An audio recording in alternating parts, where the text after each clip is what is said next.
Hi, I'm Lou with another episode of My Car Story. We're out in the suburbs of Phoenix, Arizona, and I had seen this car about a year ago at the Arizona Biltmore Hotel at their concourse, and yet today, it's good things for those who wait, because Ralph and I, Ralph, say your last name. Carungi. Ralph Carungi and I have been talking for the last year to get this car on video, and this is the only car like this in the world. That's correct. This is a one of one. I'm actually wearing the black shirt with the piping because Ralph said something to me that stuck in my mind, and I've basically chased you a little bit for this car. You've been very persistent. He's very kind. And with that being said, he called it the Batmobile in the Tuxedo. And what do we have today? What year is this? This is a 1957 Gaylord Gladiator. It's the only remaining one that we know of left in the world. It was built by Jim and Ed Gaylord that were from Illinois. Their father had a small wire factory, and they got control of, as far as I know, and patented, marketed, or got control of the patent, marketed, and distributed the bobby pin. And they did quite well. And Jim and Ed Gaylord grew up in Chicago as racers, and the police knew them very well, and they were always very gentlemanly. But Jim and Ed wanted to build a luxury car that competed with the great cars of the world in the post-war era. And so in 1955 they commissioned the original mule car for this. That was Brooks Stevens' design, we believe. Okay. Made the Wienermobile. Yes. Along with a lot of other great cars. Things. Yeah. And then Excaliburs, etc. Yeah, go. Yes. And then they Didn't know that.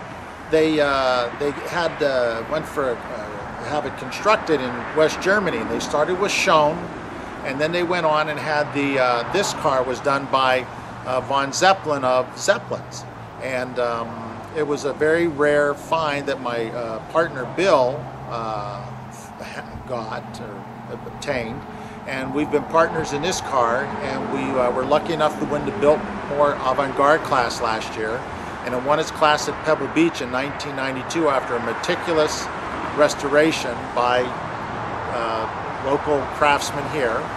And so that's what we have to share today, is the Gaylord Gladiator. Let me grab the camera. The Gaylord Gladiator, the Batmobile in a tuxedo. Ralph, step right alongside me. Now, this car has a beautiful rakish front end. It was the first ever electrical retractable hardtop. First flow-through air ventilation, and there's many things on our cars today that we just take for granted, and this was a stepping stone along the way for different prototype ideas that were carried on in this car and became industry standards. Share with me the hood ornament here. Their marquee was the broadsword, and you'll see throughout this car there's a number of areas of a broadsword that are incorporated into the dash and into the instrumentation. Now, the original car, mule car, had I think they were P50 pre-war headlights, very big round headlights, and the original fenders were scalloped behind the front wheel. But the Gaylords were very detail-driven. Some people might say eccentric, but they had quite the eye for detail and were meticulous about the fit and finish. To the point where if you were to have to change a tire, there's accessory lights under each one of the wheel wells. So when you're changing a tire, you could do it from, or illuminate it if you had to do it at night. Wow. So it's just a fabulous, fabulous work, and they did a great job and had a great eye and a commitment to automotive development. And a wonderful Batmobile-like tail fins. And the 3, as far as I've been able to tell, the 3 on the license plate is not that it's the third car. The manufacturers, maybe Ford or Chevy, would be number 1 and 2, and they were able to obtain number 3 as a manufacturer. This car, a couple people pre-ordered it. Princess Grace pre-ordered one, but they never got into production, full production. I think they needed 25 orders, and it fell short. And then some other things went on with the car and the Gaylords at the time, and they never got into full production. Can we open this this area here, because that's interesting as well?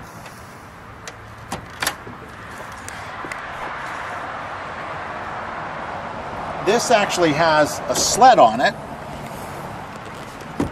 where the spare tire is on the sled, and you pull this and you release it, and you're able to pull this tire that actually pivots down to the ground and will allow the tire to be rolled to where you need it to roll to. That's amazing. And of course, this boot area is where the boot lid goes up and the hardtop goes into it. Retracts right into it. And you can see the holes on the back of the roof line.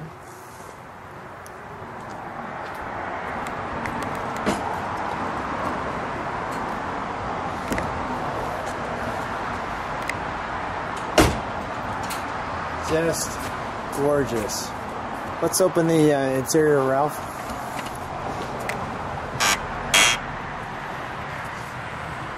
Ralph, is this the first video of this car that you're aware of? That I know of. Okay, so this is an There's exclusive. other people that know a little bit more about it than I am. I'm just fortunate to be involved in it. But as far as a video, this is the only video of this car that we're aware of.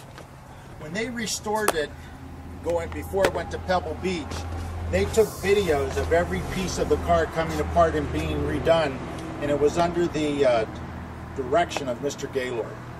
Oh, wow. Okay. And look at even the swords. With the gauges. In the gauges. The sword there. The sword there. The word Gaylord down there. And even, look at the stock here. I'm going to take a picture from the front. And you can see the rally gauges on the transmission tunnel. This was I think a 358 Cadillac engine, dual quad with a Dynaflow transmission. The original car had a 426 dual quad Hemi in it, but they changed over to the Cadillac engine.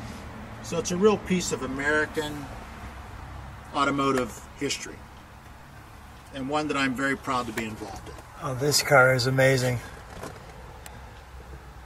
Just amazing. I love all the gauges in here. It really is the Batmobile. I mean, everything's... Well, the fit and finish is spectacular. Everything is marked, just as the Batmobile itself would be. And I don't think Adam West was ever lucky enough to drive something like this. Oh, that's awesome. The Batmobile's very cool. That's awesome.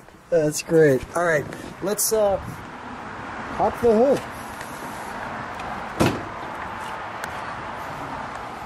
We've got the sun perfectly on this.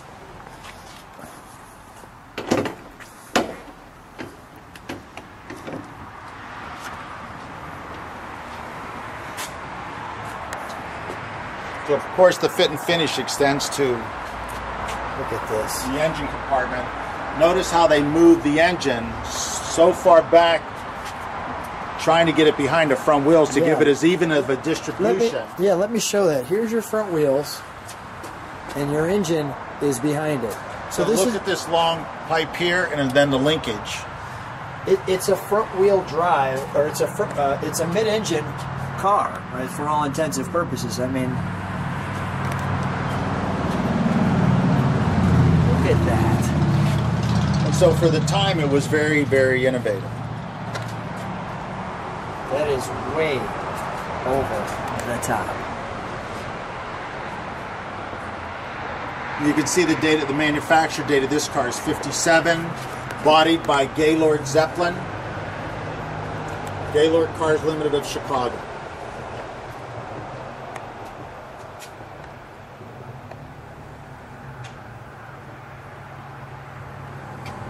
Wow.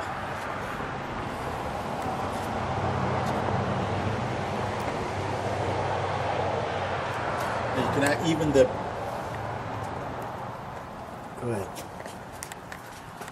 Oh yeah, I didn't even So the fit notice and that. finish, Look at the, it just goes on and on and on. Every time I look at it, I see something else that's just wonderful. just unbelievable. Ralph and Bill, I gotta tell you guys, I've been so wanting to see this car, and it's even better than I thought it was.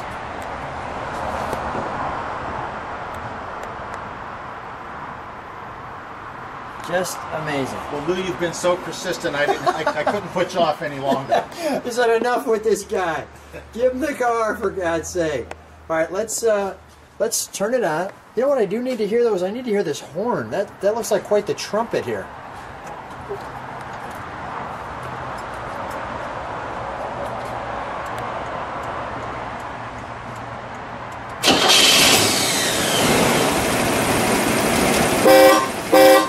That's substantial.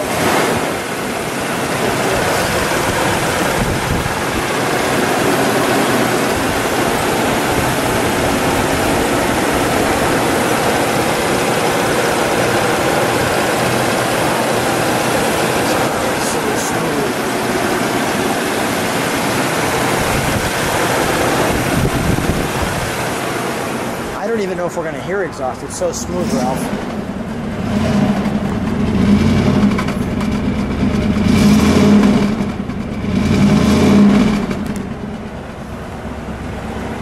Okay, let's shut her down. You know, when you step down it, it has like a luxurious roar. You know, it's not a roar mean. It's more like a woo, like we're going somewhere roar. It's not just an engine stuffed in a nice bodied car. Yeah, I mean, they engineered it to try and keep it smooth and nice and very luxurious for what they were trying to accomplish. I also should mention that this was the first car that ever had neoprene between every place of the tubular chrome alloy chassis that was very innovative at the time. Yeah. And between that and the body. So there was neoprene, and I believe the family had an interest in origination and marketing of the neoprene as well. And so they incorporated into the car that just the ride is just fabulous. So you're going to get no squeaking anything. None. So it's not only just the Batmobile and the Tuxedo, but the front end, and I just want to show this, you know, it has flavors with those dual headlamps of kind of Rolls-Royce, and yet the detail is so spectacular in this car. Let's, if you would, shut the hood, please. I just love this car. It has cues from many crime fighters. It looks like the Green Hornet's Black Beauty. It looks like the Batmobile.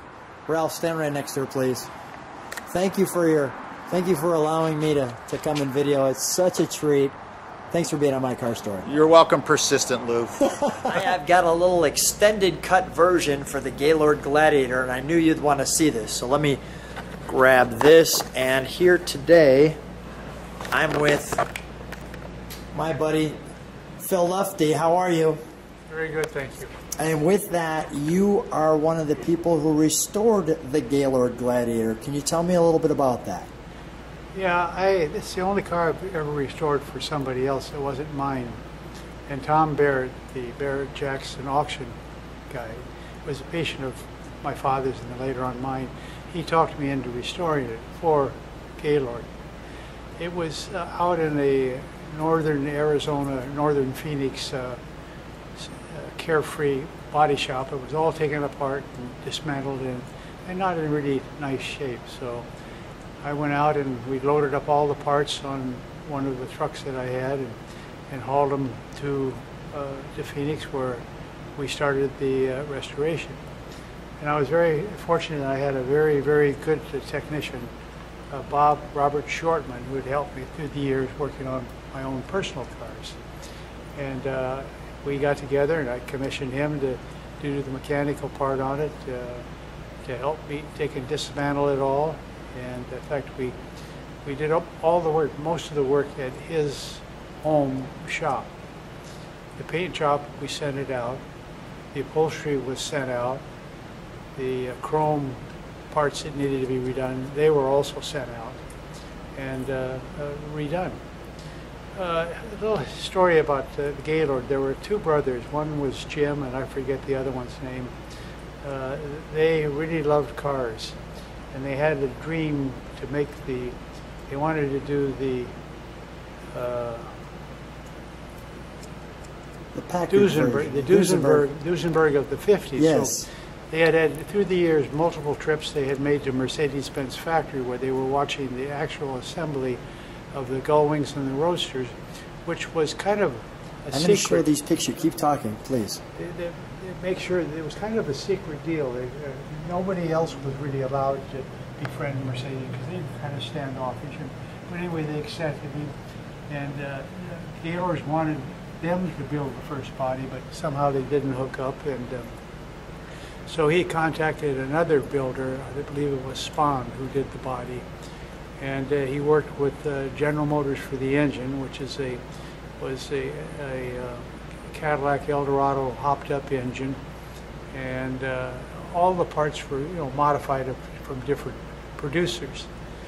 The Ford top is kind of an interesting story because what he had done is he wanted to have it semi-automatic where the trunk would lift up and the top would fold down all in one piece. And this is Pebble Beach. Yeah, this is at Pebble Beach. And this is where they're showing the top. Showing the top. Because I wasn't able to do that when we videoed it. Yeah. And he approached the Ford people, and Henry Ford, from what I had understood from what Jim had told me, that he was upset because he couldn't get his own engineers to make something like that. It's very simple, it's all in one piece. Whereas the Ford retractable hardtop had a whole bunch of parts to it, and solenoids and pistons and everything. And it created quite a difficulty in making all of the mechanical parts and having it function all the time. But this was strictly a one-piece top. The trunk would raise up, the top would come out of it, and it would go into place. And then when it's time to put the top down, the trunk would raise up, and then the whole top would fold back up in all one piece. Just like we're seeing here. And that's what impressed Henry Ford. So Henry Ford was impressed by that, and then they came out with the Skyliner, right? Yeah. From that. So let me show these two. Phil, what are these? You restored this car in what, 92? Oh, it was actually about 91. 91, of course. We showed it in 92. We showed it in 4. Every month there was a different concourse in California to show it at. I don't remember the sequence, but we showed it at Santa Barbara and we got first place there. We showed it in San Diego and we got first place. And then I believe the other one was, where's this one here?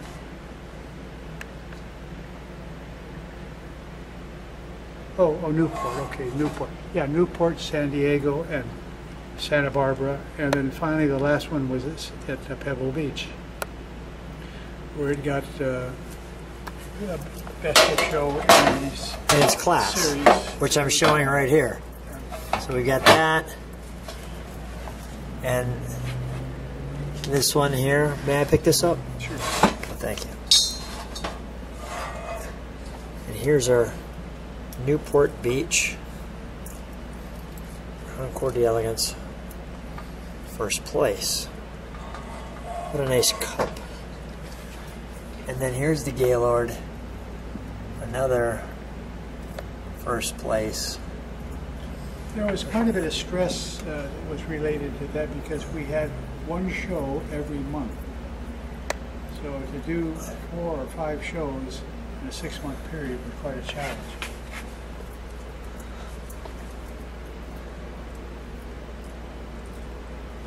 Oh, that's great stuff. And then, of course, to be so lucky to get first in class on every one of them.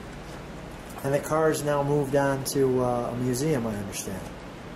Yeah, I understand that I was told that the original manufacturer of the body is making heavy machinery now. And when they found out about it, they sent a representative to purchase the car, and they're setting up a special little museum codicil thing to show the car at their factory. Well, we'll show the car in the original video. I'm adding this to the extended cut. If people like what they see, subscribe to the channel, hit the bell, you can see all the cars. Phil, always fun seeing you and seeing our friend, the Gaylord Gladiator. Thanks so much. My pleasure, my pleasure. Thank you.